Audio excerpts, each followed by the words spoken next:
सिंह वाहिनी एक ऐसी संस्था है जिसके सदस्य सही मानों में शेर की सवारी कर रहे हैं, यानी कि रॉयल बंगाल टाइगर्स की। इसके मुखिया देवदत्त मांझी साहब, जो कि संगठन के अध्यक्ष भी हैं, वो अपने आप में एक बहुत बड़े शेर हैं, रॉयल बंगाल टाइगर। और जिन परिस्थितियों में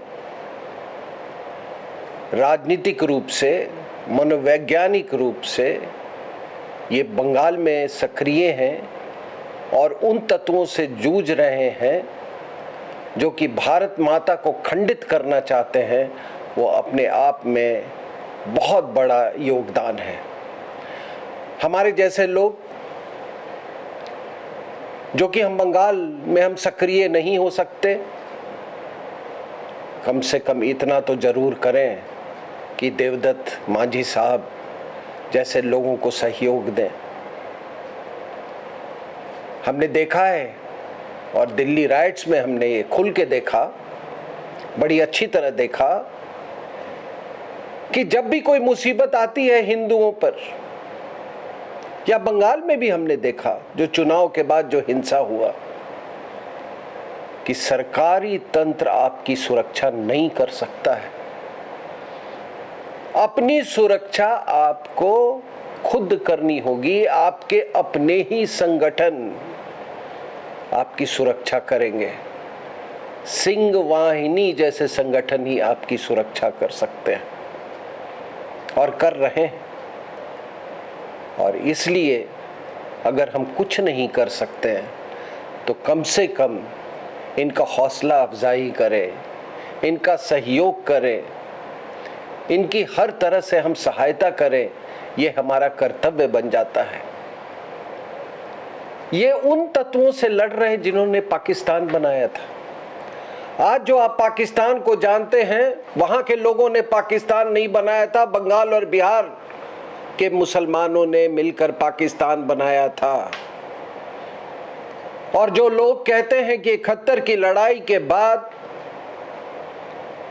या 71 की लड़ाई में संस्कृति, यानी कि बंगाली संस्कृति और सभ्यता की इस्लाम पे जीत हुई थी, वो बिल्कुल गलत बोलते हैं। अगर ऐसी बात होती तो आज बांग्लादेश या 71 के बाद ईस्ट पाकिस्तान और बाद में बांग्लादेश का विलय पश्चिम बंगाल के साथ हो जाता।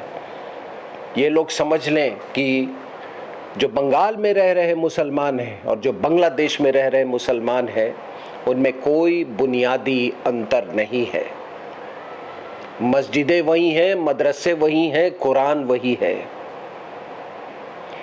इसलिए उन तत्वों से लड़ रहे हैं वो, जो कि हमारी संस्कृति और सभ्यता पर जिन्होंने 1206 में चोट पहुंचाया था, जब बख्तियार खिलजी ने बंगाल पे हमला किया था। हर मजहब के पैदा होने की तारीख होती है और हर मजहब के जाने की भी तारीख होती है, क्योंकि जो जन्म लेता है उसे मरना भी है। इसलिए हम कहते हैं कि या तो ये तत्व जो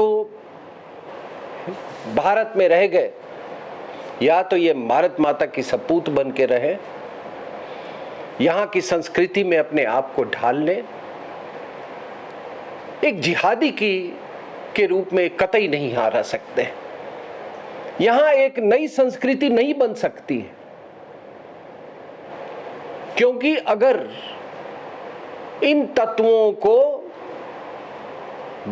भारत का जिहादीकरण करने की छूट मिल जाए तो निश्चित है कि बंगाल का विभाजन दोबारा होगा। इसलिए एक बहुत बड़े स्तर पर देवदत्त मांझी साहब युद्ध लड़ रहे हैं।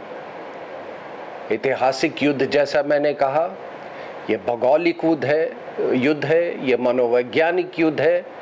कृपया इनका साथ दें, ये हमारा कर्तव्य बनता है। और यही भारत माता की हमसे मांग है।